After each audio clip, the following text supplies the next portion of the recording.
Sussex moved 18 points clear of the relegation places after confirming an innings and 63-run win over Worcestershire at New Road. The final day of our LV Game of the Week, starting with the early wicket of night watchman Charlie Morris, who was the fourth man of this match to have his stumps hit by Chris Jordan.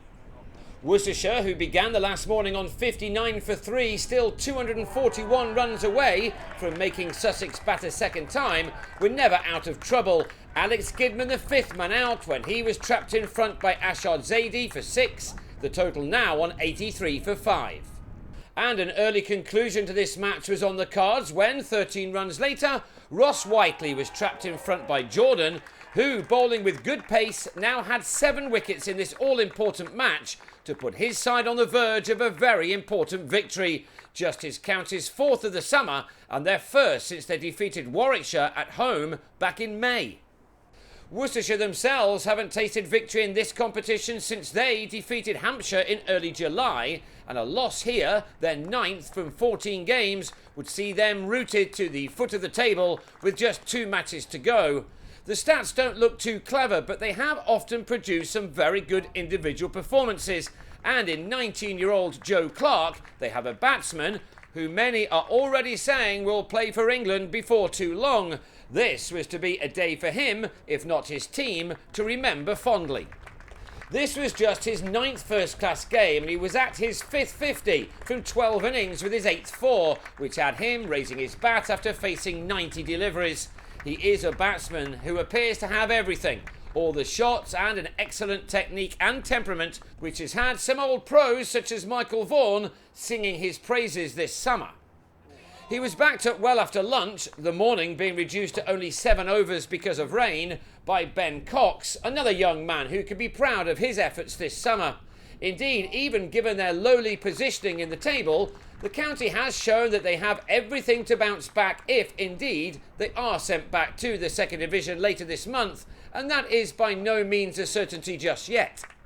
These two gave their side hope of saving this match by seeing out 19 overs, in which they added 79 runs for the 7th wicket, Clarke moving on to 73. When he lost Cox for 31, Ollie Robinson, having switched to his very useful second string of off-spin, getting one through the batsman on the slog sweep to send Sussex on their way towards the winning line once again, in a game that they have dominated throughout. The writing was on the wall for the home team when Joe Leach was LBW to Ashar Zaidi for 7. Worcestershire now with too much to do to save the game from here.